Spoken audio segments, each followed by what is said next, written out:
ಬಂಧುಗಳೇ ನಮಸ್ಕಾರ. ನಾನು ಖಾದರ್ ಭಾಷಾ, ಕರ್ನಾಟಕ ರಾಷ್ಟ್ರ ಪಕ್ಷ ಬಳ್ಳಾರಿ ಜಿಲ್ಲಾ ಕಾರ್ಯದರ್ಶಿ. ಹಾಗೆ ಇವತ್ತು ನನ್ನ ಜೊತೆಗಿರುವಂತಹ ತಾಲೂಕು ಸಮಿತಿಯ ಅಧ್ಯಕ್ಷರಾದಂತಹ ಮಂಜುನಾಥ್ ಗೋಳಿ, ಹಾಗೆ ಯುವ ಘಟಕದ ಕಾರ್ಯದರ್ಶಿ ಸಾಬು, ಹಾಗೆ ನಾಗೇಶ್ ಮತ್ತು ಯುವ ಘಟಕದ ಉಪಾಧ್ಯಕ್ಷರು ಸ್ವಾಮಿ ಅಂತೇಳಿ ಇವತ್ತು ಸಂಡೂರು ತಾಲೂಕು KRS ಪಕ್ಷದ ವತಿಯಿಂದ ಹಾಗೆ ವಿದ್ಯಾವಂತ ಏನು ನಿರುದ್ಯೋಗಿಗಳಿದ್ದಾರೆ ಅವರಿಂದ ಸಹಿ ಸಂಗ್ರಹ 1 ಲಕ್ಷ ಸಹಿ ಸಂಗ್ರಹ KRS ಪಕ್ಷದಿಂದ ಸಂಗ್ರಹಣೆ ಮಾಡ್ತಾ ಇದೆ. ಯಾವ ವಿಚಾರಕ್ಕಾಗಿ ಅಂತ ಹೇಳಿದ್ರೆ, ರಾಜ್ಯ ಸರ್ಕಾರ ಮತ್ತು ಕೇಂದ್ರ ಸರ್ಕಾರ ನಮ್ಮ ಮಕ್ಕಳಿಗೆ ಏನು ಉದ್ಯೋಗ ಕೊಡುವಂತಹ ಒಂದು ಭರವಸೆಯನ್ನು ಕೊಟ್ಟಿತ್ತು. ಏನು ಕಳೆದ ಚುನಾವಣೆಗಳಲ್ಲಿ ಮತ್ತು ಚುನಾವಣೆ ಬರ್ತಕ್ಕಂಥ ಮುಂದೂ ಸಹ ನಮ್ಮ ಮಕ್ಕಳಿಗೆ ಉದ್ಯೋಗ ಅವಕಾಶನ ಕಲ್ಪಿಸಿಕೊಡುವಂತ ಭರವಸೆಗಳನ್ನು ಕೊಟ್ಟು ಈಗ ಸುಮಾರು ನಮ್ಮ ರಾಜ್ಯದಲ್ಲಿ 2,74,000 ಹುದ್ದೆಗಳು ಖಾಲಿ ಇದ್ದು ಸಹ ಇಲ್ಲಿವರೆಗೂ ಸಹ ಭರ್ತಿ ಮಾಡುವಂತ ನೇಮಕಾತಿ ಆದೇಶವನ್ನು ಮಾಡ್ತಾ ಇಲ್ಲ. ಕಳೆದ 2 ತಿಂಗಳ ಹಿಂದೆ ಒಂದು 50,000 ಆದೇಶ ಏನು ನೇಮಕಾತಿ ಆದೇಶವನ್ನು ಮಾಡುತ್ತೆ ಅಂತೇಳಿ ಏನು ರಾಜ್ಯ ಸರ್ಕಾರ ಹೇಳಿತ್ತು. ಆದರೆ ಕಳೆದ 2 ತಿಂಗಳಾದರೂ ಸಹ ಇಲ್ಲಿವರೆಗೂ ರಾಜ್ಯ ಸರ್ಕಾರ ಯಾವುದೇ ನೇಮಕಾತಿ ಆದೇಶವನ್ನು ಹೊರಡಿಸಿರಲ್ಲ. ಆ ವಿಚಾರವಾಗಿ ಇವತ್ತು ಕರ್ನಾಟಕ ರಾಷ್ಟ್ರ ಸಮಿತಿ ಪಕ್ಷವು ಎಲ್ಲ ರಾಜ್ಯಾದ್ಯಂತ ಎಲ್ಲ ಜಿಲ್ಲೆ ಮತ್ತು ತಾಲೂಕುಗಳಲ್ಲಿ ವಿದ್ಯಾರ್ಥಿಗಳಿಂದ ಸಹಿ ಸಂಗ್ರಹ ಅಭಿಯಾನ ಕಾರ್ಯಕ್ರಮ ಹಮ್ಮಿಕೊಂಡಿದೆ. ಈಗ ವಿದ್ಯಾರ್ಥಿಗಳಿಗೆ ನಮ್ಮ KRS ಪಕ್ಷದ ಒಂದು ಏನು ವಿಷಯವನ್ನು ವಿದ್ಯಾರ್ಥಿಗಳಿಗೆ ಅದನ್ನು ತಿಳಿಸ್ತಾ ಅವರು ಅದಕ್ಕೆ ಸಹಿ ಆಗ್ತಾ ಇದು ರಾಜ್ಯ ಮುಖ್ಯಮಂತ್ರಿಗಳ ಗಮನಕ್ಕೆ ಮತ್ತು ಗೌರವಾನ್ವಿತ ರಾಷ್ಟ್ರಪತಿಗಳ ಭಾರತ ಸರ್ಕಾರ ಮತ್ತು ಗೌರವಾನ್ವಿತ ರಾಜ್ಯಪಾಲರಾದ ಕರ್ನಾಟಕ ಸರ್ಕಾರಕ್ಕೆ ಅವರಿಗೆ ಒಂದು ಮನವಿಯನ್ನ ಕರ್ನಾಟಕ ರಾಷ್ಟ್ರ ಸಮಿತಿ ಪಕ್ಷದ ವತಿಯಿಂದ ಆಗ್ರಹಿಸ್ತಾ ಒಂದು ಮನವಿ ಮಾಡ್ತಾ ಇದ್ದೀವಿ. ಈ ಮೂಲಕ ವಿದ್ಯಾರ್ಥಿಗಳು ಇಲ್ಲಿ ಇದ್ದಾರೆ. ವಿದ್ಯಾರ್ಥಿಗಳು ಏನಾದ್ರು ಮಾತಾಡ್ತೀರಾ? ತಾವು ನಿಮ್ಮ ಭವಿಷ್ಯದ ಬಗ್ಗೆ ನೀವೇನು ಓದ್ತಾ ಇದ್ರಿ? ಈಗ ಡಿಪ್ಲೊಮಾ ಮಾಡ್ತಾ ಇದ್ರಿ. ಹಾಗೆ ಡಿಪ್ಲೊಮಾ ಮಾಡಿದ ನಂತರ ನಿಮಗೆ ಉದ್ಯೋಗ ಸಿಗತ್ತೆ ಅನ್ನೋ ಭರವಸೆ ಇದೆಯಾ? ಹೇಳಿ. ಸರ್ಕಾರಿ ಕಾಲೇಜಾ ಅಥವಾ ಖಾಸಗಿ ಕಾಲೇಜ್ನಲ್ಲಿ ಓದ್ತಾ ಇದ್ದೀರಾ? ತಾವು ಪ್ರೈವೇಟ್ ಕಾಲೇಜ್ನಲ್ಲಿ ಅಂದ್ರೆ ಲಕ್ಷ ನೀವು ಪ್ರೈವೇಟ್ ಕಾಲೇಜ್ಗಳಿಗೆ ಫೀಸು ಡೊನೇಷನ್ನ ಕಟ್ಕೊಂಡು ನೀವು ವಿದ್ಯಾಭ್ಯಾಸ ಮುಗಿಸ್ಕೊಂಡು ಡಿಗ್ರಿಗಳನ್ನ ತಗೊಂಡಾಗ ನಿಮಗೆ ಉದ್ಯೋಗ ಸಿಗದೆ ಅನಕ್ಷಿತರಾಗಿ ನೀವೆಲ್ಲ ಏನು ನಿಮ್ಮ ಮನೆಗಳಲ್ಲಿ ನಿಮ್ಮ ತಂದೆ ತಾಯಿ ನಿಮ್ಮನ್ನ ಸಾಲ ಸೌಲಭ್ಯ ಮಾಡಿ ಓದಿಸಿರ್ತಾರೆ. ಆ ತಂದೆ ತಾಯಿಗೆ ಏನು ಹೇಳಕ್ ನೀವು ಇಷ್ಟಪಡ್ತೀರಿ ಮತ್ತೆ ಸರ್ಕಾರಕ್ಕೆ ಏನು ಹೇಳಕ್ ಇಷ್ಟಪಡ್ತೀರಿ? ಫೀಸ್ ಕಟ್ಟಿ ಓದಿದ್ವಿ, ಜಾಬ್ ಸಿಕ್ಕಿಲ್ಲ ಅಂದ್ರೆ ಮನೆ ಭಾಳ ಕಷ್ಟ ಆಗತ್ತೆ. ಸರ್ಕಾರ ಒಂದು ಉದ್ಯೋಗ ಸೃಷ್ಟಿ ಮಾಡಬೇಕು. ಸ್ಥಳೀಯವಾಗಿ ಅಥವಾ ಇಲ್ಲಿ ಕಾರ್ಖಾನೆಗಳು ಸುಮಾರು ಸಂಡೂರು ತಾಲೂಕು ಬಳ್ಳಾರಿ ಜಿಲ್ಲೆಯಾದ್ಯಂತ ಎಲ್ಲಾ ಕಾರ್ಖಾನೆಗಳಿದ್ದು ಸ್ಥಳೀಯವಾಗಿ ಉದ್ಯೋಗ ಅವಕಾಶ ಕಲಿಸ್ತಾ ಇಲ್ಲ ಜನರಿಗೆ. ಇಲ್ಲಿ ಸ್ಥಳೀಯವಾಗಿ UP, ಬಿಹಾರ, ಗುಜರಾತ್ನಿಂದ ಉದ್ಯೋಗನ ಏನು ಕಾರ್ಮಿಕರನ್ನ ಕರ್ಕೊಂಡ್ಬಂದು ನಮ್ಮ ಇಲ್ಲಿಯ ಸ್ಥಳೀಯ ವಿದ್ಯಾರ್ಥಿಗಳ ಮೇಲೆ ಮತ್ತು ಏನು ಉದ್ಯೋಗ ಆಕಾಂಕ್ಷಿಗಳ ಮೇಲೆ ಹೊಡ್ತಕ್ಕಂಥ ಕೆಲಸ ಸ್ಥಳೀಯವಾಗಿ ನಡೀತಾ ಇದೆ. ಹಾಗಾಗಿ ಇದನ್ನ ದಯವಿಟ್ಟು ಅರ್ಥ ಮಾಡ್ಕೋಬೇಕು ಸರ್ಕಾರ. ಈ ಕೂಡಲೇ ಏನು 50,000 ತಾವು ಹೇಳಿದ್ರಿ ಕಳೆದ 2 ತಿಂಗಳ ಹಿಂದೆ ನೇಮಕಾತಿ ಆದೇಶವನ್ನು ಪ್ರಕ್ರಿಯೆ ಆರಂಭ ಮಾಡ್ತೀವಿ ಅಂತೇಳಿ, ಕೂಡಲೇ 50,000 ನೇಮಕಾತಿ ಆದೇಶ ಪ್ರಕ್ರಿಯೆ ಮಾಡಬೇಕು ಮತ್ತು ಪ್ರತಿ ವರ್ಷನೂ ಏನೆಲ್ಲ ಸರ್ಕಾರ ಖಾಲಿ ಹುದ್ದೆಗಳಿದಾವೆ ಅದನ್ನ ಕ್ಯಾಲೆಂಡರ್ ಮೂಲಕ ನೀವು ಬಿಡುಗಡೆ ಮಾಡಬೇಕು. ಎಷ್ಟು ಹುದ್ದೆಗಳನ್ನ ಭರ್ತಿ ಮಾಡಿದಿರಿ, ಎಷ್ಟು ಹುದ್ದೆಗಳನ್ನ ಇನ್ನು ಬ್ಯಾಲೆನ್ಸ್ ಇದಾವೆ ಅನ್ನೋದನ್ನ ಪ್ರತಿ ಪಾರದರ್ಶಕವಾಗಿ ಸರ್ಕಾರ ಆಡಳಿತಾತ್ಮಕವಾಗಿ ಅದನ್ನ ಪಾರದರ್ಶಕತೆಯಿಂದ ನೀವು ನಡೆಸ್ಕೊಂತ ಕೆಲಸ ಮಾಡಬೇಕಾಗತ್ತೆ.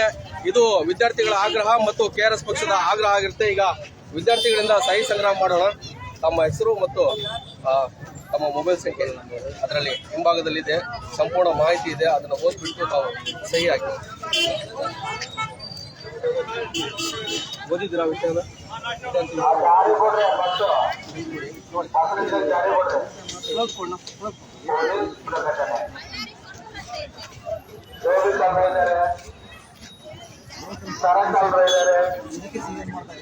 ಮೊಬೈಲ್ ತಗೊಳ್ತಾ ಇದ್ದಾರೆ.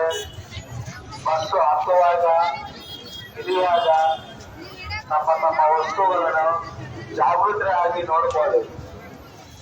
1473 ಇದು ಬರೀ 1473 ಇದು ಬರೀ 1473 ಇದು ಬರೀ ಟೂರ್ ಬರೀ ಓಕೆ.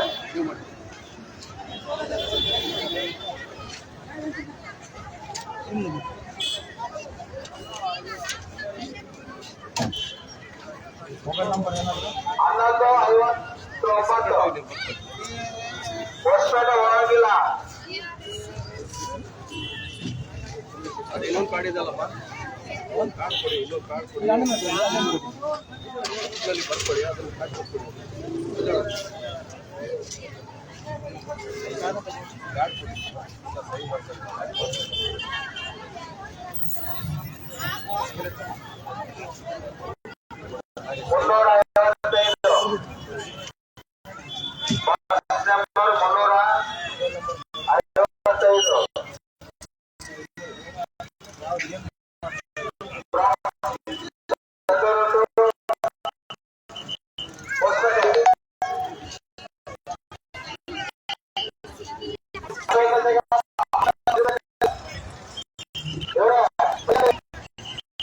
355 ಬಸ್ ನಂಬರ್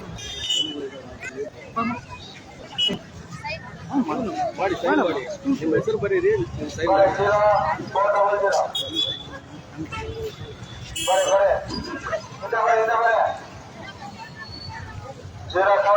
ನಾವು ಏನು ಓದ್ತಾ ಇದ್ದೀವಿ?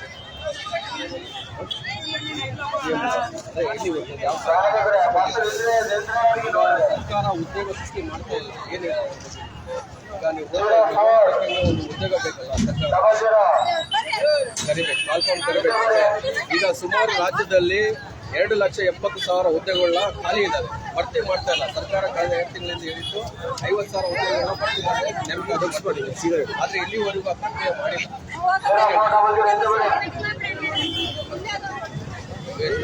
ಹಾಗಾಗಿ ಸರ್ಕಾರಕ್ಕೆ ನೀವು ಏನು ಆಗ್ರಹ ಮಾಡ್ತೀವಿ?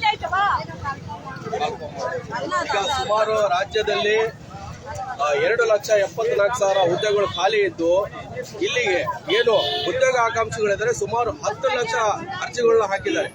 ಆಕಾಂಕ್ಷಿಗಳು ಅಂದ್ರೆ ಯಾವ ರೀತಿಯಲ್ಲಿ ನಮ್ಮ ರಾಜ್ಯ ಮತ್ತು ದೇಶ ನಡೀತಾ ಇದೆ ಅಂತ ಹೇಳಿದ್ರೆ, 1 ವರ್ಷದಿಂದ 2 ವರ್ಷಕ್ಕೆ ಹೆಚ್ಚಾಗ್ತಾನೆ ಹೋಗ್ತಾ ಇದೆ. ಇಲ್ಲಿ ವಿದ್ಯಾರ್ಥಿಗಳ ಸಂಖ್ಯೆ ಮತ್ತು ಏನು ಉದ್ಯೋಗ ಆಕಾಂಕ್ಷಿಗಳ ಸಂಖ್ಯೆ ಹೆಚ್ಚಾಗ್ತಾ ಹೋಗ್ತಾ ಇದೆ. ಆದರೂ ಸಹ ರಾಜ್ಯ ಸರ್ಕಾರ ಮತ್ತು ಉದ್ಯೋಗ ಆಕಾಂಕ್ಷಿಗಳಿಗೆ ಒಂದು ಸರಿಯಾದಂತಹ ಉದ್ಯೋಗ ನೀಡುವಲ್ಲಿ ಏನು ವಿಫಲ ಆಗಿದೆ. ಹಾಗಾಗಿ ದಯವಿಟ್ಟು ರಾಜ್ಯ ಸರ್ಕಾರ ಮತ್ತು ಕೇಂದ್ರ ಸರ್ಕಾರ ವಿದ್ಯಾರ್ಥಿಗಳ ಭವಿಷ್ಯದ ಜೊತೆ ಆಟ ಆಡೋದನ್ನು ನಿಲ್ಲಿಸಿ ಕೂಡಲೇ ನೇಮಕಾತಿ ಆದೇಶವನ್ನು ಪ್ರಕ್ರಿಯೆಯನ್ನು ಏನು ಆದೇಶ ಇದೆ ಅದು ಓಡಿಸಬೇಕಂತೇಳಿ ಈ ಮೂಲಕ ಕರ್ನಾಟಕ ರಾಷ್ಟ್ರ ವಿರೋಧಿ ಪಕ್ಷ ಆಗ್ರಹ ಮಾಡುತ್ತೆ. ಹಾಗೆ ವಿದ್ಯಾರ್ಥಿಗಳು ಸಹ ಕರ್ನಾಟಕ ರಾಜ್ಯಕ್ಕೆ ಹೆಸರು ಜೋರಾಗಿ ಉದ್ಯೋಗಾವಕಾಶ ಕಲ್ಪಿಸಿಕೊಟ್ರೆ ನಾನು ಓದಿರೋದು ಕೂಡ ಎಜುಕೇಶನ್ ಮಾಡಿದ್ದೀನಿ. ಪೆನ್ ಕೊಡಮ್ಮ, ಅವ್ರು ಸಹಿ ಮಾಡಲಿ. ये पेन ಹೋಗ ಪೆನ್ ನೀವೇನಪ್ಪ ಐ ಟಿ ಐ ಮಾಡ್ತಿದ್ದ? ಯಾವ ಕಾಲೇಜು? ಇಲ್ಲಿಂದ ಹೋಗ್ಲಿಕ್ಕೆ ನಿಮ್ಮ ಬರ್ರಿ.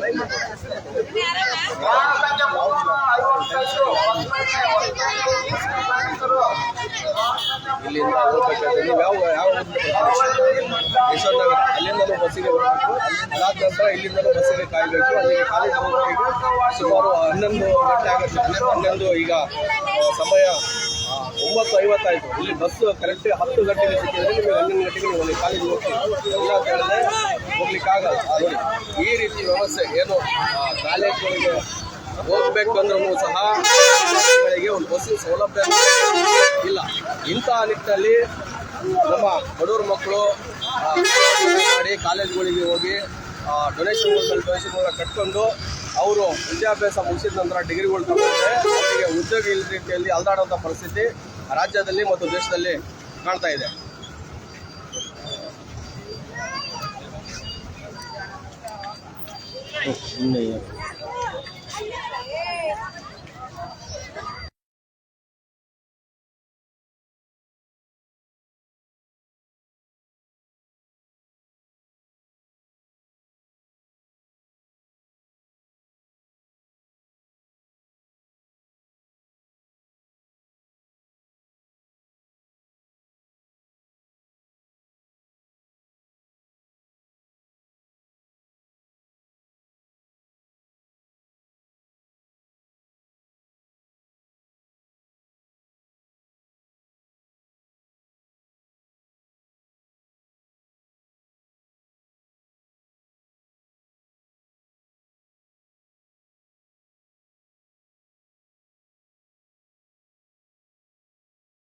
ಈಗ ಕಂಟಿನ್ಯೂ ಮಾಡ್ತಿದ್ದೀರಾ? ಈಗ ಫಸ್ಟ್ PUC ನಾ ಏನೋ ಈಗ ಫಸ್ಟ್ PUC ಯಾವ ಕಾಲೇಜು? ಆದರ್ಶ ವಿದ್ಯಾನಿಲಯ.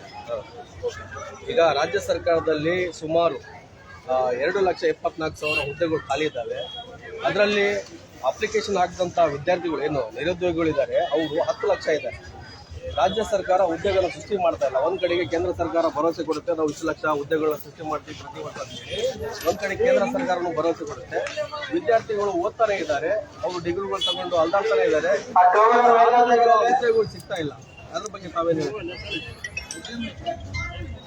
ಬನ್ನಿ ಹೇಳಿ, ಒಂದೆರಡು ಬನ್ನಿ. ಪೇರೆಂಟ್ಸ್ ನೀವು ನಿಮ್ಮ ಮಕ್ಕಳನ್ನ ಓದಿಸ್ತೀರಿ, ಈಗ ಏನೋ ಒಂದು ಕೆಲಸ ಸಿಗುತ್ತೆ ಅನ್ನೋ ಭರವಸೆ ಮೇಲೆ ನಿಮ್ಮ ಮಕ್ಕಳನ್ನ ಸಾಲ ಸೋಲ ಮಾಡಿ ಓದಿಸಿರ್ತೀರಿ.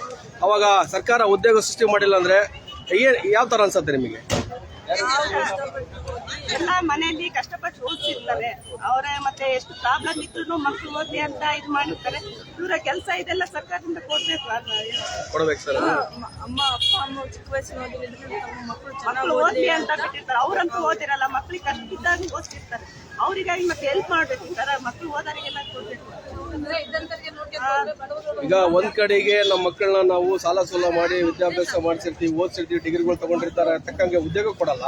ಒಂದ್ ಕಡೆಗೆ ಸರ್ಕಾರಿ ಕಚೇರಿಗಳಿಗೆ ಹೋದಾಗ ಅಲ್ಲಿ ಸಿಬ್ಬಂದಿಗಳು ಇರಲ್ಲ. ಇದನ್ನ ನೀವೆಲ್ಲ ಅಬ್ಸರ್ವ್ ಮಾಡಿದ್ವಿ. ಯಾವುದೇ ಒಂದು ಕಚೇರಿಗೆ, ಹಾಸ್ಪಿಟ್ಲಿಗೆ ಹೋದಾಗ ಅಲ್ಲಿ ಸರಿಯಾದ ರೀತಿ ಡಾಕ್ಟರ್ಗಳು ಇರಲ್ಲ. ಮತ್ತೆ ಕಚೇರಿ ಒಳಗಡೆ ಯಾವುದೇ ಒಂದು ತಾಲೂಕು ಆಫೀಸ್ ಇರಲಿ ಅಥವಾ ಪುರಸಭೆ ಇರಲಿ ಅಥವಾ ಗ್ರಾಮ ಪಂಚಾಯತಿ ಇರಲಿ, ಅಲ್ಲಿ ಸಿಬ್ಬಂದಿಗಳು ಕೊರತೆ ಇರುತ್ತೆ. ಅಂದ್ರೆ ಒಂದು PDO 3 ಗ್ರಾಮಗಳನ್ನ ನೋಡ್ಕೊಂತಕ್ಕಂಥದ್ದೇ. ಒಂದು ಗ್ರಾಮ ಯಾವಾಗ ಅಭಿವೃದ್ಧಿ ಆಗತ್ತೆ ಅಂದ್ರೆ ಆಯಾ PDOಗಳಿಗೆ ನೇಮಕಾತಿ ಮಾಡಿದ್ರೆ ಆ ಗ್ರಾಮ ಅಷ್ಟೊತ್ತಿಗೆ ಒಂದು ಅಭಿವೃದ್ಧಿ ಕಾಣಲಿಕ್ಕೆ ಸಾಧ್ಯ ಆಗೋದು. ಅಂಥದ್ರಲ್ಲಿ ಸರ್ಕಾರ ಇರ್ತಕ್ಕಂಥ ಏನು ವೇಕೆನ್ಸಿ ಇದಾವೆ ಅದನ್ನ ಭರ್ತಿ ಮಾಡೋಂಥ ಕೆಲಸನೂ ಮಾಡ್ತಾ ಇಲ್ಲ. ಹಾಗೂ ನಿಮ್ಮ ಮಕ್ಕಳ ಮುಂದಿನ ಭವಿಷ್ಯಕ್ಕೆ ಏನಾದ್ರೂ ಒಂದು ಭರವಸೆ ನೀಡುತ್ತಾ ಅಂತ ಹೇಳಿದ್ರೆ ಇಲ್ಲಿಗೆ ಸದ್ಯಕ್ಕೆ 2,74,000 ಹುದ್ದೆಗಳು ಖಾಲಿ ಇರುತ್ತೆ, ಅದನ್ನು ಭರ್ತಿ ಮಾಡಲಿಕ್ಕೆ ರೆಡಿ ಇಲ್ಲ ಸರ್ಕಾರ. ಈ ನಿಟ್ಟಿನಲ್ಲಿ ಸರ್ಕಾರಕ್ಕೆ ನಿಮಗೆಲ್ಲ ಏನು ಉಚಿತ ಘೋಷಣೆಗಳು ಮಾಡಿಬಿಟ್ಟು ಈ ರೀತಿ ಎಲ್ಲ ಅಲ್ಲ, ಯಾವುದು ಉಚಿತ ಅಲ್ಲ, ಅದೆಲ್ಲ ನಿಮ್ಮ ತೆರಿಗೆ ದುಡ್ಡಲ್ಲಿ ನಿಮಗೆ ಕೊಡ್ತಾ ಇರ್ತಕ್ಕಂಥ ರಿಟರ್ನ್ ಅಷ್ಟೇ. ಇದನ್ನ ನೀವು ದಯವಿಟ್ಟು ಅರ್ಥ ಮಾಡ್ಕೋಬೇಕು. ಮುಂದಿನ ದಿನಗಳಲ್ಲಿ ಪ್ರಾಮಾಣಿಕ ಪಕ್ಷಗಳಿಗೆ ನೀವು ಬೆಂಬಲಿಸಬೇಕು. ಅಂದ್ರೆ ನಾವು ಒಂದು ಪಕ್ಷದ ವತಿಯಿಂದ ಕರ್ನಾಟಕ ರಾಷ್ಟ್ರ ಸಮಿತಿ ಪಕ್ಷ ಅಂತೇಳಿ ಇದು ರಾಜ್ಯದಲ್ಲಿ ಸುಮಾರು 6 ವರ್ಷಗಳಿಂದ ಸತತವಾಗಿ ಭ್ರಷ್ಟಾಚಾರ, ಲಂಚ ಮತ್ತು ಈ ವಿಚಾರವಾಗಿ ಸತತವಾಗಿ ಹೋರಾಟ ಮಾಡ್ತಾನೆ ಇದೆ. ಹಾಗಾಗಿ ತಾವು ಮುಂದಿನ ದಿನಗಳಲ್ಲಿ ಪ್ರಾಮಾಣಿಕರನ್ನ ಬೆಂಬಲಿಸಿ ಅಂತೇಳಿ ಈ ಮೂಲಕ ನಾನು ಮನವಿ ಮಾಡ್ತೀನಿ.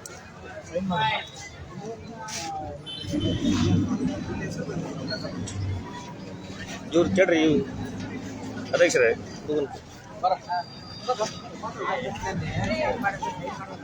ಹಾಸ್ಪಿಟ್ಲಲ್ಲಿ ಯಾವ ಹಾಸ್ಪಿಟ್ಲು? ಬಳ್ಳಾರಿ ಹೋಗ್ಬಿಡಿ. ಯಾವ ವಿಚಾರಕ್ಕೆ?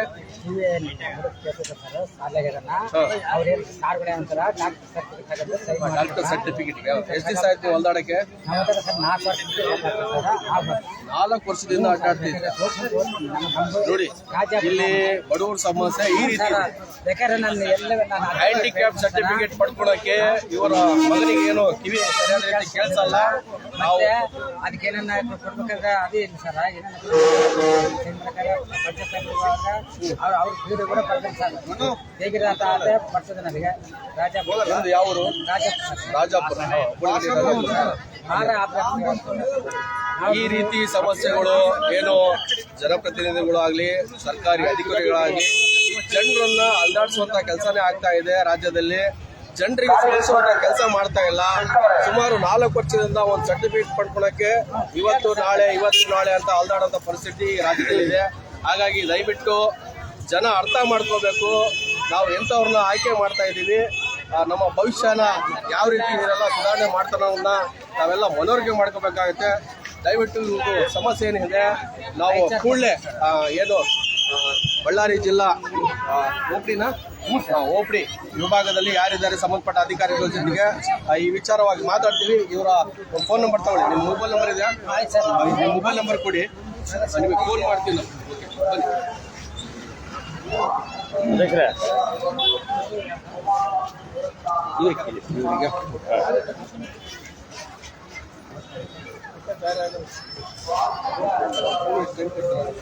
ನಾವು KRS ಪಾರ್ಟಿಯಿಂದ ಏನು ವಿದ್ಯಾರ್ಥಿಗಳಿದ್ದಾರೆ, ಏನು ಉದ್ಯೋಗ ಆಕಾಂಕ್ಷಿಗಳಿದ್ದಾರೆ, ಆ ವಿಚಾರವಾಗಿ ಸೈಕಲ್ ಮಾಡ್ತೀವಿ. 1 ಲಕ್ಷ ಸೈಕಲ್ ಇದ್ರ ಬಗ್ಗೆ ತಮ್ಮ ಅಭಿಪ್ರಾಯ ಏನು ಹೇಳ್ತೀರಿ? ರಾಜ್ಯ ಸರ್ಕಾರದ 2,74,000 ಹುದ್ದೆಗಳು ಖಾಲಿದ್ದಾವೆ.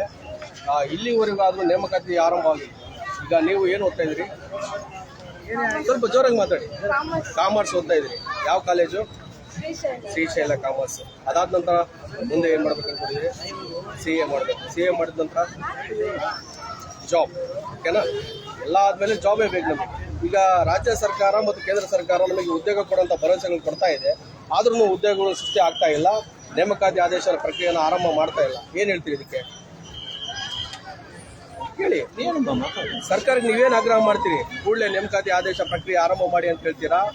ಅಥವಾ ಇದೇ ಥರ ಇರಲಿ, ನಾವು ನಮ್ಮ ತಂದೆ ತಾಯಿ ಎಲ್ಲ ಸಾಲ ಸೂಲ ಮಾಡಿ ನಮ್ಮನ್ನು ಓದಿಸ್ತಾರೆ, ನಾವು ಇದೇ ಥರ ಕಷ್ಟಪಟ್ಟು ಓದ್ಕೊಂಡು ಮನೆಯಲ್ಲೇ ಮುಸ್ಲಿ ತಿಕ್ಕುವಂಥ ಕೆಲಸ ಮಾಡ್ಕೊಂಡು ಅಂತ ಹೇಳ್ತೀವಿ? ಹೇಳಿ, ಅದನ್ನು ಹೇಳಿ. ಈ ರಾಜ್ಯದ ಜನ ನೋಡ್ತಿರ್ತಾರೆ, ಹೇಳಿ. ಯಾಕಂದ್ರೆ ಇದು ಎಲ್ಲ ಬಡ ವಿದ್ಯಾರ್ಥಿಗಳಿಗೆ ಮತ್ತು ವಿದ್ಯಾರ್ಥಿಗಳಿಗೆ ಇದು ಸಂಬಂಧಪಟ್ಟಂತ. ಹಾಗಾಗಿ ಏನ್ ಹೇಳ್ತೀರಿ ಹೇಳಿ? ರಾಜ್ಯ ಸರ್ಕಾರ ಕೆಲಸ ಕೊಡ್ಬೇಕಂತ ಹೇಳಿದ್ರೆ ರಾಜ್ಯ ಸರ್ಕಾರದಲ್ಲಿ ಇರತಕ್ಕಂತ ಖಾಲಿ ಹುದ್ದೆಗಳನ್ನ ಆದೇಶಗಳನ್ನ ಹೊರಡಿಸಬೇಕಾಗುತ್ತೆ. ಈಗ ಕಳೆದ 2 ತಿಂಗಳಿಂದ 50,000 ಹುದ್ದೆಗಳನ್ನ ಭರ್ತಿ ಮಾಡ್ತೀವಿ, ನೇಮಕಾತಿ ಮಾಡ್ತೀವಿ ಅಂತೇಳಿ ರಾಜ್ಯ ಸರ್ಕಾರ ಬಯಸುತ್ತೆ. ಇಲ್ಲಿವರೆಗಾದ್ರೂ ಯಾವುದನ್ನು ನೇಮಕಾತಿ ಮಾಡಿಲ್ಲ. ಈಗ ಯಾವ ನಂಬಿಕೆ ಮೇಲೆ ನೀವು ಈ ಸರ್ಕಾರದ ನಂಬಿಕೆ ಇಡ್ತೀರಿ? ಹೇಳಿ. ಭಯ ಬಿಡಬೇಡಿ, ಏನಾಗಲ್ಲ. ಹೇಳಿ. ಇಡೀ ರಾಜ್ಯ, ಇಡೀ ದೇಶ ನೋಡುತ್ತೆ. ನಿಮ್ಮಂತ ವಿದ್ಯಾವಂತರಿಗೆ ಪ್ರಶ್ನೆ ಮಾಡಬೇಕು. ನೀವು ಪ್ರಶ್ನೆ ಮಾಡಿಲ್ಲ ಅಂದ್ರೆ ನಿಮ್ಮ ತಂದೆ ತಾಯಿ ಸಾಲ ಸೂಲ ಮಾಡಿ ನಿಮ್ಮನ್ನು ಓದಿಸ್ತಾರೆ ಅಷ್ಟೇ. ಅದನ್ನ ಬಿಟ್ಟು ಏನು ಮಾಡೋಕ್ಕಾಗಲ್ಲ. Parents sir, ರಿಲೇಟಿವ್ಸಾ? ಓಕೆ, ತಾವೇನು ಹೇಳ್ತೀರಿ? ಸರ್ಕಾರ ಏನು ಮಾಡ್ತಾರೆ, ಉದ್ಯೋಗ ಕೊಡಲಿಲ್ಲ ಬಡ ಜೀವನಗಳು ಹೆಂಗೆ ಕೆಲಸ ಮಾಡ್ತೀವಿ, ತಂದೆ ತಾಯಿಗಳು ಯಾವ ಥರ ಜೀವನ ಮಾಡಬೇಕು, ಇಷ್ಟೆಲ್ಲ ಕಷ್ಟಪಟ್ಟು ಓದ್ತೀವಿ, ಅದನ್ನ ಯಾರು ರೆಸ್ಪಾನ್ಸ್ ಮಾಡೋನು ಹೇಳ್ತಾರೆ. ಸರ್ಕಾರ ಈಗ ಧಾರವಾಡ, ಹುಬ್ಬಳ್ಳಿಯಲ್ಲಿ ವಿದ್ಯಾರ್ಥಿಗಳು ಎಷ್ಟೆಲ್ಲ ಹೋರಾಟ ಮಾಡ್ತಾ ಇದ್ದಾರೆ. ಸರ್ಕಾರ ಅವ್ರನ್ನ ತಗೊಳ್ಳುವಂತ ಕೆಲಸ ಮಾಡ್ತಾರೆ. ಹೋರಾಟಗಳನ್ನ ಹತ್ತಿಕೊಂತ ಏನು ವಾಯ್ಸ್ ರೈಸ್ ಮಾಡ್ತಾರೆ, ಅವ್ರ ವಾಯ್ಸ್ಗಳನ್ನ ಹತ್ತಿಕೊಂತ ಕೆಲಸ ನಡೀತಾ ಇದೆ. ಈಗ ವಿದ್ಯಾರ್ಥಿಗಳು ಒಂದು ಒಕ್ಕೂಟ ಮಾಡಿಕೊಂಡು ಅವರ ಹಕ್ಕಿಗಾಗಿ ಅವ್ರು ಹೋರಾಟ ಮಾಡುವ ಒಂದು ಸ್ವಾತಂತ್ರ್ಯನೂ ಇಲ್ಲ. ಆ ಸ್ಥಿತಿಯಲ್ಲಿ ನಮ್ಮ ರಾಜ್ಯ ಸರ್ಕಾರ ನಡ್ಕೊಂತ ಇದೆ. ಹೌದಲ್ಲ ಸರ್? ಖಂಡಿತ. ಈಗ ಇದನ್ನ ನೋಡ್ತಾ ಇದ್ರೆ ಇದು ಒಂದು ರೀತಿಯಲ್ಲಿ ನಮ್ಮ ಸ್ವಾತಂತ್ರ್ಯವನ್ನ ಕಸಿದುಕೊಳ್ಳುವಂತಹ ಒಂದು ಸ್ಥಿತಿಯಲ್ಲಿ ರಾಜ್ಯ ಸರ್ಕಾರ ನಡ್ಕೊಂತ ಇದೆ. ದಯವಿಟ್ಟು ನಾವು ಈ ಮೂಲಕ ಮನವಿ ಮಾಡ್ಕೊಂತೀವಿ, ಆದಷ್ಟು ಬೇಗ ಏನು ಉದ್ಯೋಗ ಆಕಾಂಕ್ಷಿಗಳು ಹಾಕಿದ್ದಾರೆ ಅರ್ಜಿಗಳನ್ನ ಅದನ್ನ ಕೂಡಲೇ ವಿಲೇವಾರಿ ಮಾಡಿ, ಏನು ಕಳೆದ 2 ತಿಂಗಳ ಹಿಂದೆ ತಾವು ಭರವಸೆ ಕೊಟ್ಟಿದ್ರಿ 50,000 ಉದ್ಯೋಗಗಳನ್ನ ಆಕಾಂಕ್ಷಿಗಳು ಏನು ಹೊಸ ಆದೇಶ ಹೊರಡ್ತೀನಿ ಅಂತೇಳಿ, ಇಲ್ಲಿವರೆಗೂ ಸಹ ಅದನ್ನ ಹೊರಡಿಸಿ ಅದನ್ನ ಮುಂದೆ ಹೂಡ್ತಾನೆ ಇದ್ದೀರಿ. ಅದನ್ನ ಬಿಟ್ಟು ಕೂಡಲೇ ಒಂದು ಆದೇಶವನ್ನು ಹೊರಡಿಸ್ಬೇಕಂತೇಳಿ ಮತ್ತೊಮ್ಮೆ ನಾನು ಈ ಮೂಲಕ ಮನವಿ ಮಾಡ್ತೀನಿ.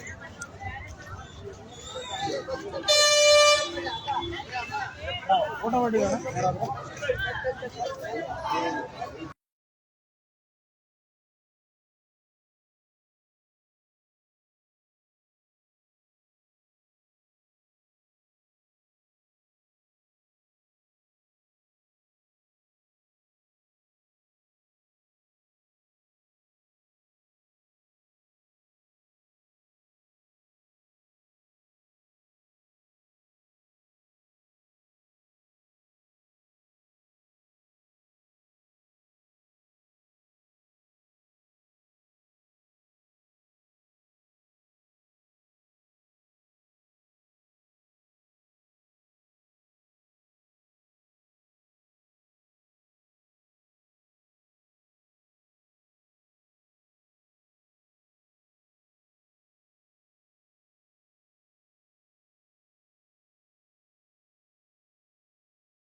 ಯಾವ ಕಾಲೇಜು?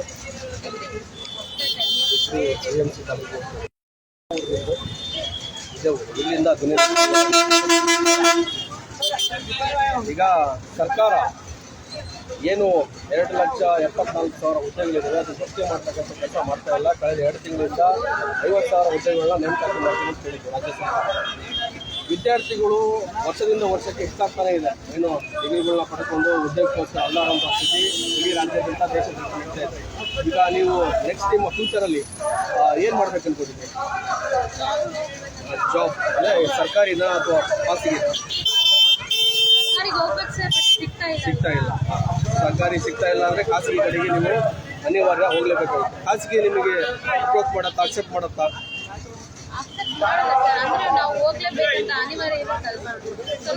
ಯಾವುದಾದ್ರೂ ಕ್ಯಾಂಪಸ್ ಆದರೆ ಕಾಲೇಜ್ ಕಡೆಯಿಂದ ಅದರಲ್ಲಿ ಏನಾದರೂ ಸಿಕ್ಕಿದ್ರೆ ಓದ್ತೀರಿ, ಇಲ್ಲ ಅಂತ ಹೇಳಿದ್ರೆ ಏನು ಮಾಡಬೇಕು? ನೀವೇ ಹುಡ್ಕೊಂಡು ಹೋಗ್ಬೇಕು ಅಥವಾ ಯಾರಾದರೂ ರೆಕಮೆಂಡ್ ಮಾಡ್ಕೊಂಡು ಹೋಗ್ಬೇಕು. ಇದು ಸರ್ಕಾರ ಉದ್ಯೋಗ ಸೃಷ್ಟಿ ಮಾಡ್ತಾ ಇಲ್ಲ. 2,74,000 ಹುದ್ದೆಗಳಿದ್ದಾವೆ, ಭರ್ತಿ ಮಾಡಿದ್ರೆ ನೀವು ಅಲ್ದಾಡೋಂಥ ಪರಿಸ್ಥಿತಿ ಇರುತ್ತಾ? ಇಲ್ಲ, ಹೋಗ್ತಾನೆ. ಈಗ ಸರ್ಕಾರಿ ಕಚೇರಿಗಳಲ್ಲಿ ನೀವು ಹೋದ್ರೆ ಯಾವುದಾದ್ರೂ ಒಂದು ಸರ್ಟಿಫಿಕೇಟ್ ಪಡ್ಲಿಕ್ಕೆ ಹೋದ್ರೆ ಕಚೇರಿಗಳಲ್ಲಿ ಸಿಬ್ಬಂದಿಗಳಿರಲ್ಲ. ಕಾರಣ ಏನಂತ ಹೇಳಿದ್ರೆ ಅದಕ್ಕೆ ಇಲ್ಲಿ ಸರ್ಕಾರ ನೇಮಕಾತಿಗಳನ್ನ ಮಾಡ್ತಾ ಇಲ್ಲ. ಆ ಕಾರಣಕ್ಕೆ ಸರ್ಕಾರಿ ಕಚೇರಿಗಳಲ್ಲಿ ಸಿಬ್ಬಂದಿಗಳಿಲ್ಲ. ಈ ವಿಚಾರ ನಿಮಗೆ ಗೊತ್ತಿದೆನಾ? ಅದೇ ಎಲ್ಲವುದಕ್ಕೂ ಕಾರಣ ನೇಮಕಾತಿನೇ ಮುಖ್ಯವಾಗಿ. ಸರ್ಕಾರ ನೇಮಕಾತಿ ಮಾಡಿದರೆ ಸರ್ಕಾರಿ ಕಚೇರಿಗಳಲ್ಲಿ ಸಿಬ್ಬಂದಿನೂ ಇರ್ತಾರೆ, ಹಾಸ್ಪಿಟಲ್ಗಳಲ್ಲಿ ಡಾಕ್ಟರ್ನೂ ಇರ್ತಾರೆ, ಬಸ್ಗಳಲ್ಲಿ ಡ್ರೈವರ್ನೂ ಇರ್ತಾರೆ. ಎಲ್ಲವುದಕ್ಕೂ ಮೂಲ ಏನಿದೆ ಅಂತ ಹೇಳಿದ್ರೆ ನೇಮಕಾತಿನೇ ಆಗಬೇಕಾಗಿರೋದು. ಇದು ರಾಜ್ಯದ ಒಂದು ವಿದ್ಯಾರ್ಥಿಗಳ ಒಂದು ಮಾತಾಗಿದೆ. ಅಮ್ಮ ತಾವು ಸಹಿ ಮಾಡಿ. ನಾವು 1 ಲಕ್ಷ ಸಹಿ ಸಂಗ್ರಹ ಮಾಡ್ತಾ ಇದ್ದೀವಿ ಕರ್ನಾಟಕ ರಾಷ್ಟ್ರ ಸಮಿತಿ ಪಕ್ಷದ ವತಿಯಿಂದ. ಏನು ಉದ್ಯೋಗ ಆಕಾಂಕ್ಷಿಗಳಿದ್ದಾರೆ, ಈಗ ಇವತ್ತು ಓದ್ತೀರಿ, ನಾಳೆ ನಿಮಗೆ ಒಂದು ಜಾಬ್ ಬೇಕಂತ ಹೇಳಿದ್ರೆ ಅದನ್ನ ನಾವು ಕೇಂದ್ರ ಸರ್ಕಾರಕ್ಕೆ ಮತ್ತು ರಾಜ್ಯ ಸರ್ಕಾರದ ಗಮನಕ್ಕೆ ಆಗ್ರಹ ಮಾಡ್ತಾ ಇದ್ದೀವಿ.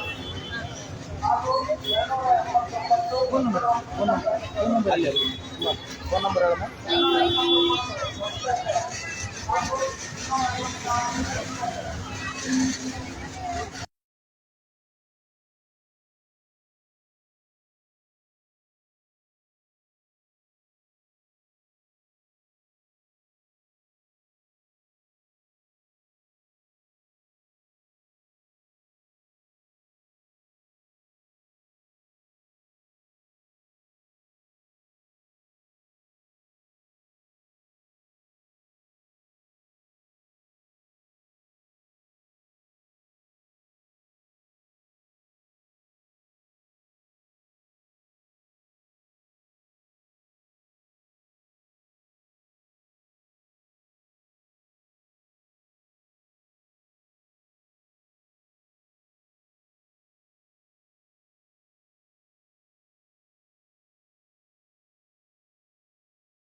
ಹೇಳಿ ವಿಷಯನ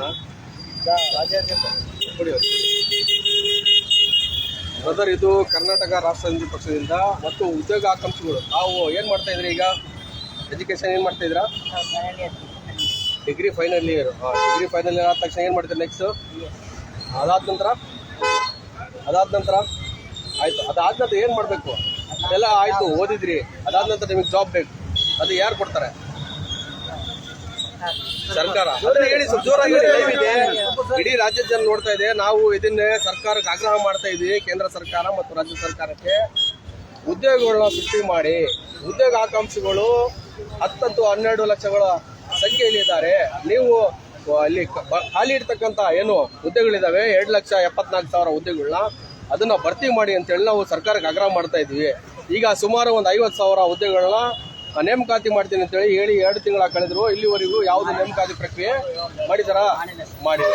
ಹಾಗಾಗಿ ನಾವು ವಿದ್ಯಾರ್ಥಿಗಳ ಪರವಾಗಿ ನಿಂತ್ಕೊಂಡು, ವಿದ್ಯಾರ್ಥಿಗಳ ಬೆನ್ನಾಗಿ ನಿಂತ್ಕೊಂಡು ಏನು ಇವತ್ತು ಸರ್ಕಾರಗಳು ಭರವಸೆಗಳು ಕೊಡ್ತಾ ಇದ್ದಾರೆ, ಸುಳ್ಳು ಭರವಸೆಗಳು ಅದನ್ನು ಈಡೇರ್ತಾ ಇಲ್ಲ. ಹಾಗಾಗಿ ಈ ವಿಚಾರವಾಗಿ ವಿದ್ಯಾರ್ಥಿಗಳನ್ನು ಸಹಿ ಸಂಗ್ರಹ ಮಾಡಿ ಮಾನ್ಯ ರಾಷ್ಟ್ರಪತಿಗಳಿಗೆ ಮತ್ತು ರಾಜ್ಯಪಾಲರಿಗೆ ನಾವು ಈ ಪತ್ರದ ಮೂಲಕ ಆಗ್ರಹ ಮಾಡ್ತಾ ಇದ್ದೀವಿ. ತಮ್ಮೆಲ್ಲ ಸಹಿ ಸಂಗ್ರಹ ಮಾಡ್ತಾ ಇದ್ದೀವಿ. ಈಗ ನೀವು ವಿದ್ಯಾಭ್ಯಾಸ ಮಾಡ್ತೀರಿ, ಒಂದು ಸಬ್ಜೆಕ್ಟ್ ಮುಗಿಯುತ್ತೆ, ಇನ್ನೊಂದು ಆಗತ್ತೆ, ನೆಕ್ಸ್ಟ್ ಕೊನೆಗೆ ಏನು ಬೇಕು ನಿಮಗೆ? ಜಾಬ್ಸ್ ಬೇಕೇ ಬೇಕು. ಎಷ್ಟಂತ ಸಾಲ ಸೂಲ ಮಾಡಿ ನೀವು ಓದ್ತೀರಿ? ನಿಮ್ಮ ಯೋಗ್ಯತೆಗೆ ತಕ್ಕಂಗೆ ನೀವು ಸಾಲ ಸೂಲ ಮಾಡ್ಬೋದು, ಅದಕ್ಕೂ ಮೀರಿ ಯಾರು ಸಾಲ ಸೂಲ ಮಾಡೋಕ್ಕಾಗಲ್ಲ. ಆಮೇಲೆ ಮನೆಯಲ್ಲಿ ಏನಂತಾರೆ ತಂದೆ ತಾಯಿ ಪರಿಸ್ಥಿತಿ ಏನೋ ಹೇಳ್ತಾರೆ, ಪರಿಸ್ಥಿತಿ ಭಾಳ ಪರಿಸ್ಥಿತಿ ಇದ್ರೆ ಲಾಸ್ಟಿಗೆ ಏನ್ ಹೇಳ್ತಾರೆ, ಗಾರೆ ಕೆಲ್ಸಕ್ಕಾಗಿ ಹೋಗಪ್ಪ ನೀನು ಓದಿ ಸಾಕಂತ ಹೇಳ್ತಾನೆ. ಈ ಮಾತು ಹೇಳಿ ರಾಜ್ಯದ ಜನ ನೋಡ್ತಾ ಇದ್ದಾರೆ, ಲೈವ್ ಇದೆ. ಇದು ಕರ್ನಾಟಕ ರಾಷ್ಟ್ರ ಪಕ್ಷ, ನೀವೆಲ್ಲ ನೋಡಿರ್ಬೋದು ಫೇಸ್ಬುಕ್, ಇನ್ಸ್ಟಾಗ್ರಾಮ್ ಅಲ್ಲಿ, ಸೋಷಿಯಲ್ ಮೀಡಿಯಾದಲ್ಲಿ ಅದೇ ನಿರುದ್ಯೋಗಗಳು ಬಹಳ ಜನ ಇದ್ದಾರೆ ಸರ್. ಇದು ಹೋರಾಟ ಮಾಡ್ತಾನೆ ಇದೀವಿ, ಸತತ ಮಾಡ್ತಾರೆ. ಬಟ್ ಅದು ಕ್ಲಿಯರ್ ಆಗಿಲ್ಲ. ಇದಕ್ಕೆ ನಿಮ್ಮ ಬೆಂಬಲ ಇದೆಯಾ? ಇದೆ ಸರ್, ಇದೆ. ಈಗ ಸಹಿ ಮಾಡಿ ನಿಮ್ಮ ಡಿಸಿಗ್ನೇಷನ್ ಏನು ಓದ್ತಾ ಇದ್ರಿ ಏನಿಲ್ಲ ಅದನ್ನ ಸ್ವಲ್ಪ ಹೇಳಿ. ಮೊಬೈಲ್ ನಂಬರ್ ಹಾಕಿ ಇಲ್ಲಿ ನೀವೇನು ಓದ್ತಾ ಇದ್ದೀರಾ.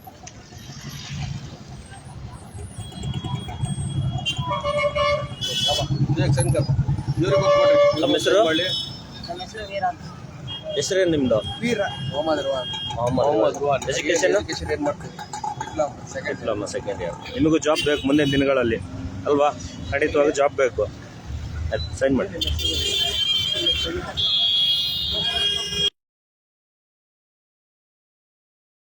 ನಮ್ಮ ಬಂಧುಗಳೇ, ಇದು ನಮ್ಮ ರಾಜ್ಯದ ಏನು ವಿದ್ಯಾರ್ಥಿಗಳಿದ್ದಾರೆ, ಏನು ವಿದ್ಯಾಭ್ಯಾಸ ಮುಗಿಸಿದ ನಂತರ ಉದ್ಯೋಗ ಆಕಾಂಕ್ಷಿಗಳಿದ್ದಾರೆ, ಅವರ ಒಂದು ಮಾತುಗಳಾಗಿರುತ್ತೆ. ರಾಜ್ಯ ಸರ್ಕಾರ ಮತ್ತು ಕೇಂದ್ರ ಸರ್ಕಾರ ಏನು ಸುಳ್ಳು ಭರವಸೆಗಳನ್ನ ಕೊಟ್ಕೊಂಡು ಜನರಿಗೆ ಇಲ್ಲಿವರೆಗೂ ಮೋಸ ಮಾಡಿದ್ದು ಸಾಕು. ಇನ್ನು ಮುಂದೆ ಆದರೂ ಪ್ರಾಮಾಣಿಕವಾಗಿ, ಪಾರದರ್ಶಕತೆಯಾಗಿ ನೀವು ಒಂದು ವಾರ್ಷಿಕ ಕ್ಯಾಲೆಂಡರ್ನ ಬಿಡುಗಡೆ ಮಾಡಿ, ಖಾಲಿ ಇರುವ ಹುದ್ದೆಗಳು ಎಷ್ಟಿದ್ದಾವೆ, ಈ ವರ್ಷ ಎಷ್ಟು ಹುದ್ದೆಗಳನ್ನ ನಾವು ನೇಮಕಾತಿ ಆದೇಶವನ್ನು ಹೊರಡಿಸಿದ್ದೀವಿ ಮತ್ತು ನೇಮಕ ಮಾಡಿದ್ದೀವಿ ಅನ್ನೋದನ್ನ ಪಾರದರ್ಶಕವಾಗಿ ರಾಜ್ಯದ ಜನರಿಗೆ ಮತ್ತು ದೇಶದ ಜನರಿಗೆ ತೋರಿಸುವಂಥ ಕೆಲಸ ಮಾಡಬೇಕಿತ್ತು. ಅದನ್ನ ಇಲ್ಲಿವರೆಗೂ ಮಾಡಿಲ್ಲ. ಆ ವಿಚಾರಕ್ಕಾಗಿ ಇದು ವಿದ್ಯಾರ್ಥಿಗಳ ಆಗ್ರಹ ಆಗಿರುತ್ತೆ ಮತ್ತು KRS ಪಕ್ಷದ ಆಗ್ರಹನೂ ಸಹ ಆಗಿರುತ್ತೆ. ಹಾಗಾಗಿ ಇವತ್ತು ಬಳ್ಳಾರಿ ಜಿಲ್ಲೆಯ ಸಂಡೂರು ತಾಲೂಕಿನಲ್ಲಿ ನಾವು ಮುಂದೆ ಹೇಳಿದ್ದೀವಿ. ಇಲ್ಲಿ ವಿದ್ಯಾರ್ಥಿಗಳಿಂದ ಸಹಿ ಸಂಗ್ರಹ ಅಭಿಯಾನ ಕಾರ್ಯಕ್ರಮ ಏನು ಹಮ್ಮಿಕೊಂಡಿದ್ದೀವಿ. ನಮ್ಮ ಜೊತೆಗೆ ನಮ್ಮ ಸಂಡೂರು ತಾಲೂಕಿನ ಪದಾಧಿಕಾರಿಗಳಿದ್ದಾರೆ, ಹಾಗೆ ಯುವ ಘಟಕದ ಪದಾಧಿಕಾರಿಗಳು ಮತ್ತು ಚಾಲ ಘಟಕದ ಪದಾಧಿಕಾರಿಗಳು ಎಲ್ಲರೂ ಬಂದಿದ್ದಾರೆ. ಇವತ್ತು ಈ ಒಂದು ಕಾರ್ಯಕ್ರಮಕ್ಕೆ ರಾಜ್ಯದ ಜನನು ಪ್ರಾಮಾಣಿಕವಾದ ಕರ್ನಾಟಕ ರಾಷ್ಟ್ರ ಸಮಿತಿ ಪಕ್ಷ ಅಂದರೆ KRS ಪಕ್ಷಕ್ಕೆ ತಾವೆಲ್ಲರೂ ಬೆಂಬಲಿಸಬೇಕು, ಸಪೋರ್ಟ್ ಮಾಡಬೇಕು, ಮೆಂಬರ್ಶಿಪ್ ತಗೋಬೇಕಂತೇಳಿ ಈ ಮೂಲಕ ನಾನು ರಾಜ್ಯದ ಜನರಲ್ಲಿ ಮನವಿ ಮಾಡಬೇಕು.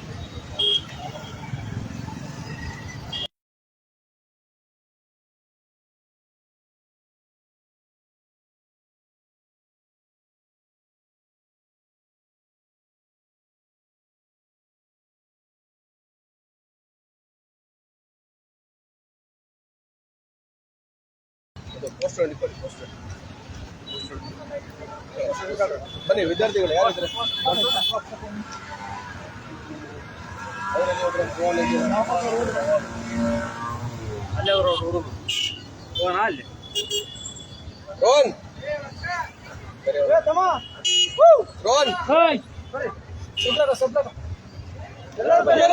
ಎಲ್ಲಾರು ಬರ್ರಿ, ಎಲ್ಲಾರು ಬರ್ರಿ.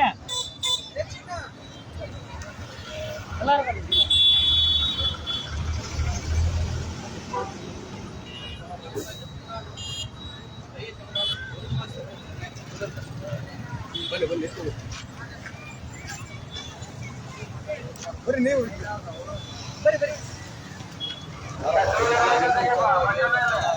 ರಾಜ್ಯದಲ್ಲಿ ಕರ್ನಾಟಕ ರಾಷ್ಟ್ರ ಹೋರಾಟ ಮಾಡ್ತಾ ಇದೆ. ವಿದ್ಯಾರ್ಥಿಗಳಿಗೆ ಉದ್ಯೋಗ ಸಿಗಲಿ, ಸರ್ಕಾರದಲ್ಲಿ ಖಾಲಿ ಇರ್ತಕ್ಕಂಥ ಹುದ್ದೆಗಳನ್ನ ಭರ್ತಿ ಮಾಡಲಿ ಅಂತ ಹೇಳಿ ಈ ಒಂದು ಸಹಿ ಸಂಗ್ರಹ ಅಭಿಯಾನವನ್ನು ಸಂಡೂರು ತಾಲೂಕಿನಲ್ಲಿ ಹಮ್ಮಿಕೊಂಡಿದ್ದೀವಿ. ತಾವೆಲ್ಲ ವಿದ್ಯಾರ್ಥಿಗಳಿದ್ರಿ, ಸಹಿ ಮಾಡಿ ಅಲ್ಲಿ ಒಂದು ಬುಕ್ ಇದೆ, ಹಾಗೆ ಅದರ ಒಂದು ವಿಷಯನೂ ಇದೆ. ನೀವೆಲ್ಲ ಓದ್ಕೊಂಡು ಯಾವ ವಿಚಾರವಾಗಿ ನಾವು ಸಹಿ ಸಂಗ್ರಹ ಮಾಡ್ತಾ ಇದೀವಿ ಅನ್ನೋದನ್ನ ಪಾರದರ್ಶಕವಾಗಿ ನಿಮ್ಮನ್ನ ತೋರಿಸ್ತಾ ನಾವು ಸಹಿ ಮಾಡ್ತಾ ಇದ್ವಿ. ಓಕೆನಾ?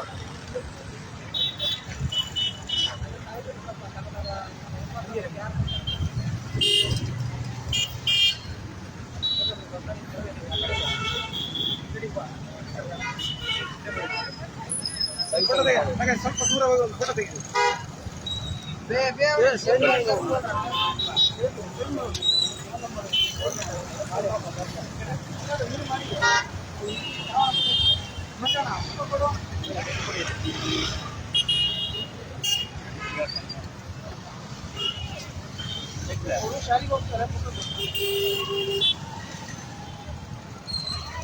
ಬಂಧುಗಳೇ, ತಾವೆಲ್ಲ ಇಷ್ಟೊತ್ತು ನೋಡಿದಿರಿ ಏನು ಕರ್ನಾಟಕ ರಾಷ್ಟ್ರ ಸಮಿತಿ ಪಕ್ಷ ಏನೆಲ್ಲ ಕೆಲಸಗಳನ್ನ ಮಾಡ್ತಾ ಇದೆ ಅನ್ನೋದನ್ನ ಗಮನಿಸಿದಿರಿ. ಇಡೀ ರಾಜ್ಯದಲ್ಲಿ ನಿರುದ್ಯೋಗ ತಾಂಡವಾಡ್ತಾ ಇದೆ ಮತ್ತು ದೇಶದಲ್ಲಿ ಸಹ ನಿರುದ್ಯೋಗಿಗಳು ತಾಂಡವಾಡ್ತಾ ಇದ್ದಾರೆ. ಹಾಗಾಗಿ ನಿರುದ್ಯೋಗಿಗಳನ್ನ ಉದ್ಯೋಗ ಆಕಾಂಕ್ಷಿಗಳನ್ನು ಏನು ಅನ್ಎಂಪ್ಲಾಯ್ಮೆಂಟು ರಾಜ್ಯ ಮತ್ತು ದೇಶದಲ್ಲಿ ಹೆಚ್ಚಾಗ್ತಾನೆ ಇದೆ ದಿನನಿತ್ಯ. ಹಾಗಾಗಿ ಈ ವಿಚಾರವಾಗಿ ಏನು ಕೇಂದ್ರ ಸರ್ಕಾರ ಮತ್ತು ರಾಜ್ಯ ಸರ್ಕಾರ ನಮ್ಮ ಮಕ್ಕಳಿಗೆ ಉದ್ಯೋಗವನ್ನು ಕೊಡಬೇಕಿತ್ತು, ಉದ್ಯೋಗ ಕೊಡ್ತಾ ಇಲ್ಲ. ಹಾಗಾಗಿ ಈ ಮೂಲಕ ರಾಜ್ಯ ಸರ್ಕಾರಕ್ಕೆ ಮತ್ತು ಕೇಂದ್ರ ಸರ್ಕಾರಕ್ಕೆ ಕರ್ನಾಟಕ ರಾಷ್ಟ್ರ ಸಮಿತಿ ಪಕ್ಷ ಮನವಿ ಮಾಡಿಕೊಳ್ಳುತ್ತೆ, ದಯವಿಟ್ಟು ಆದಷ್ಟು ಬೇಗ ವಾರ್ಷಿಕ ಕ್ಯಾಲೆಂಡರ್ನ ಬಿಡುಗಡೆ ಮಾಡಿ. ಏನು ವಾರ್ಷಿಕವಾಗಿ ವಿದ್ಯಾರ್ಥಿಗಳು ದಿನ ಹೆಚ್ಚಾಗ್ತಾನೆ ಇದ್ದಾರೆ, ಉದ್ಯೋಗಾಕಾಂಕ್ಷಿಗಳು ಹೆಚ್ಚಾಗ್ತಾನೆ ಇದ್ದಾರೆ. ಈ ವಿಚಾರ ರಾಜ್ಯ ಸರ್ಕಾರದಲ್ಲಿ ಹುದ್ದೆಗಳು ಖಾಲಿ ಇದ್ರೂ ಸಹ ನೀವು ನೇಮಕಾತಿ ಪ್ರಕ್ರಿಯೆ ಕಳೆದ 2 ತಿಂಗಳಿಂದ ಒಂದು 50,000 ನೇಮಕಾತಿ ಆದೇಶವನ್ನು ಹೊರಡಿಸ್ತೀರಿ ಅಂತ ಹೇಳಿದ್ರಿ, ಇಲ್ಲಿವರೆಗೂ ಹೊರಡಿಸಿಲ್ಲ. ಈ ವಿಚಾರ ಒಂದು ಕಡೆ ಆದರೆ ಮತ್ತೊಂದು ಕಡೆ 2026 ಕಳೆದ ನಂತರ 2027 ಬರಬೇಕು. ಮತ್ತು ಅದರಲ್ಲಿಯೂ ಸಹ ಮತ್ತೆ ಹೆಚ್ಚಿನ ರೀತಿಯಲ್ಲಿ ಉದ್ಯೋಗಾಕಾಂಕ್ಷಿಗಳು ಹೆಚ್ಚಾಗ್ತಾರೆ. ಈಗ 2,74,000 ಉದ್ಯೋಗ ಖಾಲಿ ಇದ್ರು ಇಲ್ಲಿ ಆಕಾಂಕ್ಷಿಗಳು ಸುಮಾರು 10 ಲಕ್ಷ ಆಕಾಂಕ್ಷಿಗಳಿದ್ದಾರೆ. ಹಾಗಾಗಿ ದಯವಿಟ್ಟು ಪ್ರತಿ ವರ್ಷದಂತೆ ಒಂದು ಕ್ಯಾಲೆಂಡರ್ ಬಿಡುಗಡೆ ಮಾಡಿ, ಎಷ್ಟು ಉದ್ಯೋಗ ಆಕಾಂಕ್ಷಿಗಳಿದ್ದಾರೆ ಮತ್ತು ಎಷ್ಟು ಉದ್ಯೋಗಗಳು ಖಾಲಿ ಇದ್ದಾವೆ ಮತ್ತು ಎಷ್ಟು ಉದ್ಯೋಗಗಳನ್ನ ಭರ್ತಿ ಮಾಡಿದ್ರೆ ಅನ್ನೋದನ್ನ. ಉದ್ಯೋಗ ಆಕಾಂಕ್ಷಿಗಳಂತೂ ವರ್ಷಕ್ಕೆ ಹೆಚ್ಚಾಗ್ತಾನೆ ಇರ್ತದೆ, ಬಟ್ ಉದ್ಯೋಗಗಳು ಖಾಲಿ ಇರ್ತಕ್ಕಂಥದ್ದು ಪಾರದರ್ಶಕವಾಗಿ ನೀವು ಕ್ಯಾಲೆಂಡರ್ ಬಿಡುಗಡೆ ಮಾಡಬೇಕಂತೇಳಿ ಈ ಮೂಲಕ ಕರ್ನಾಟಕ ರಾಷ್ಟ್ರ ಸಮಿತಿ ಪಕ್ಷ ಆಗ್ರಹ ಮಾಡುತ್ತೆ. ಹೇಳ್ತಾ ಈ ಒಂದು ಲೈವ್ನ ಇಲ್ಲಿಗೆ ಮುಗಿಸ್ತಾ ಇದ್ದೀನಿ. ಬಂಧುಗಳೇ, ಏನೇ ಆಗಲಿ ಒಳ್ಳೆಯದನ್ನೇ ಮಾಡುತ್ತಲೇ ಇರಿ.